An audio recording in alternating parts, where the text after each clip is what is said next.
sebelum mulai pelajaran juga, Ibu minta coba sampah-sampah yang masih ada di bawah tempat duduk teman-teman tolong dibersihkan dan dibuang di kotak sampah. Silakan. Nah, teman-teman, Ibu akan menunjukkan sebuah gambar ya.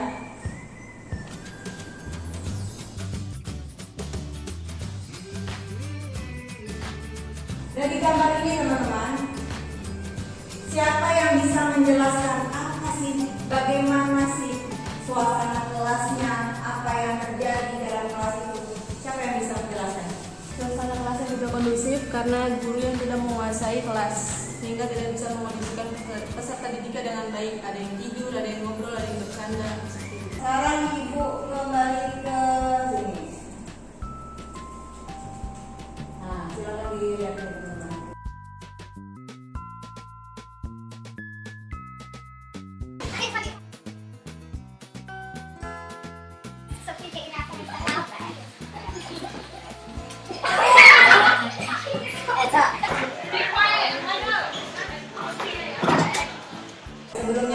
Sebelum mengambil kesimpulan, kira-kira apa sih isi dari video tadi? Ada yang bisa? Gantian. Kira-kira menggambarkan apa ya tadi video? Seorang guru yang tidak bisa menguasai kelas, kemudian anak muridnya terlalu dibiarkan oleh gurunya sehingga tidak ada manajemennya, kurang nggak maksimal gitu untuk menguasai kelas, sehingga anak muridnya ngancam untuk semena-mena berbuat seperti apa yang dibuat. Nah, teman-teman,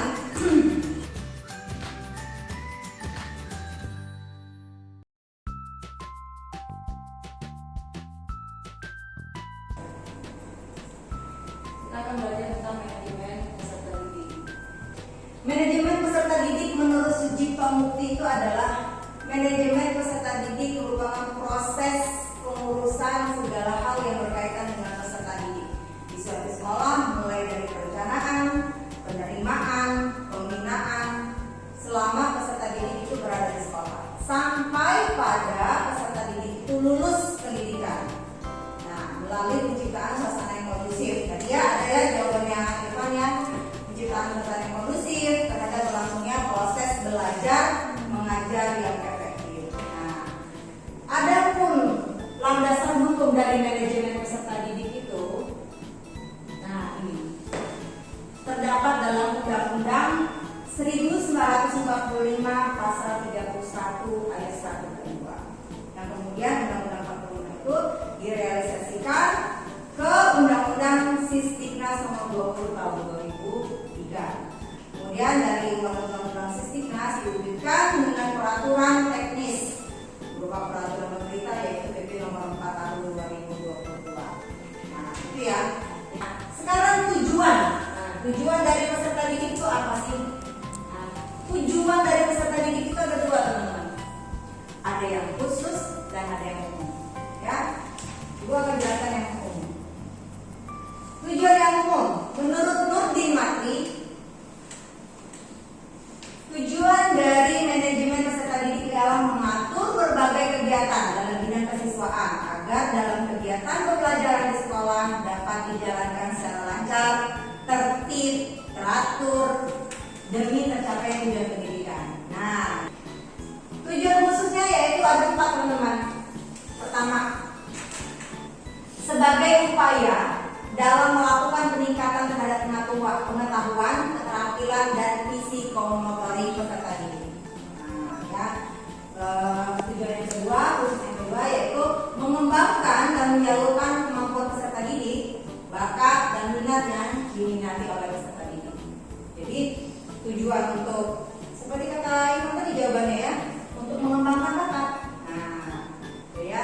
Jadi dengan adanya manajemen peserta didik itu bisa berkembang. Oke, lanjut. Nomor 3, tujuannya yaitu menyalurkan aspirasi, harapan, serta memenuhi kebutuhan peserta didik. Yaitu harapan peserta didik itu apa sih?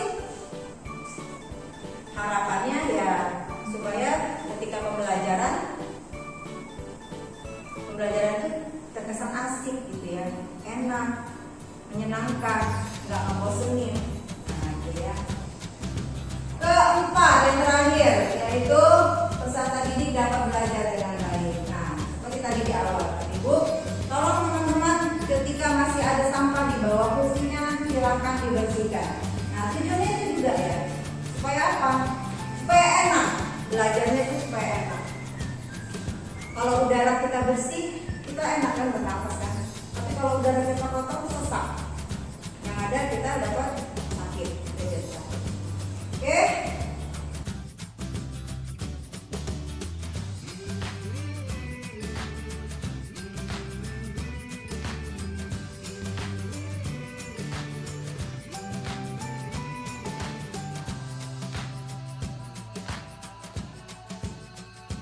Nah, sekarang apa sih fungsi manajemen?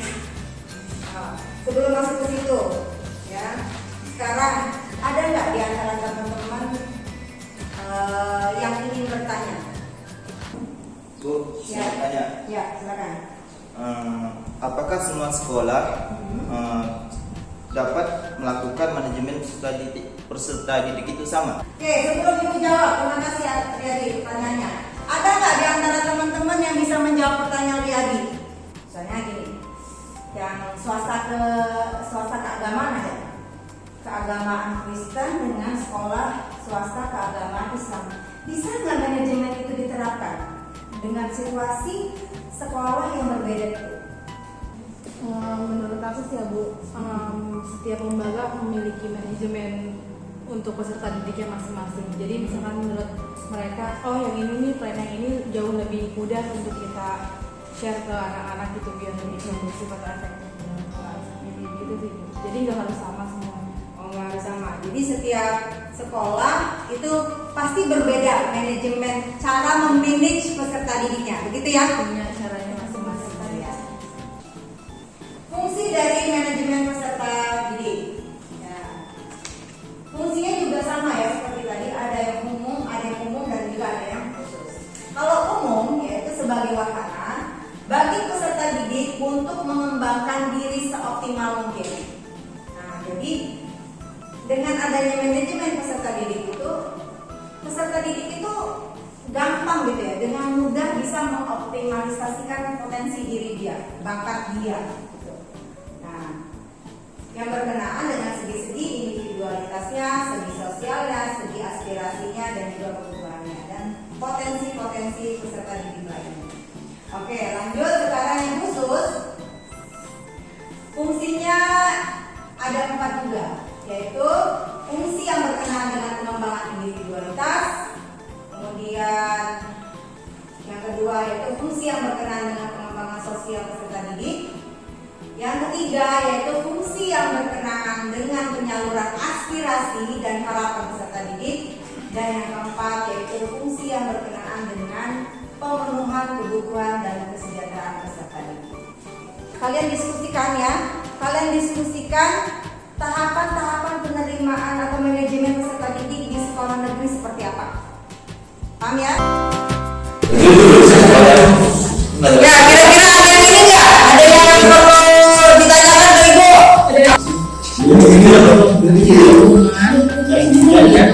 Terus nggak apa-apa.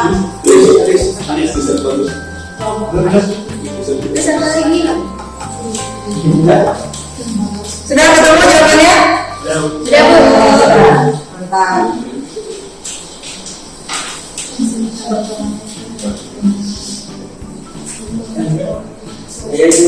Gimana kelompok KYG Hasim Asari sudah ketemu jawabannya? Sudah. Oke, baik. Hasil diskusi kami tentang langkah-langkah bagaimana pengelolaan peserta didik di sekolah SD swasta keagamaan itu, yang pertama ada perencanaan dan penerimaan peserta didik baru. Nah, di dalam program penyusunan agenda perencanaan dan penerimaan peserta didik baru atau PPDB ini, yang merupakan langkah awal dari proses penerimaan peserta didik. Langkah awal ini sangat penting ya teman-teman, sebagai penentu kinerja sekolah pada masa yang akan datang. Oke, baik, selanjutnya kita langsung aja ke poinnya. Ada beberapa, di sini ada 7 poin yang mencakup. Yang pertama itu ada penyusunan, perencanaan, dan PPDB, kemudian poin yang kedua ada pembentukan panitia PPDB, yang ketiga ada rapat atau rapat kerja dan pembagian tugas, yang keempat ada proses pendaftaran, yang kelima ada proses seleksi, yang keenam proses penentuan calon terpilih, dan yang ketujuh ada proses daftar ulang. Nah, cukup sekian mungkin presentasi dari kami. Mungkin ada yang ingin bertanya? Tidak. Saya rasa cukup ya, Kak. Nah, itu hasil dari diskusi teman-teman semua ya. Ada nggak yang bisa menyimpulkan, ya, yang bisa menyimpulkan apa saja yang telah kita pelajari hari ini? Satu orang saja perwakilan yang bisa menyimpulkan apa aja sih yang sudah kita pelajari dari tadi gitu, dari awal sampai akhir, apa saja yang sudah kita pelajari? Satu yang bisa menyimpulkan? Zero. Oke, silakan. Oke, jadi kesimpulan dari manajemen psikologi tadi ya ini Kita pelajari hari ini ya. ya yang kita pelajari hari ini, yaitu kita sudah belajar makna dari manajemen peserta didik, di mana manajemen peserta didik merupakan keseluruhan proses penyelenggaraan kerjasama dalam bidang kesiswaan dalam rangka pencapaian tujuan pembelajaran. Dan yang kedua, dan kita sudah mempelajari lagi yang menjadi manajemen itu landasan hukum manajemen peserta didik.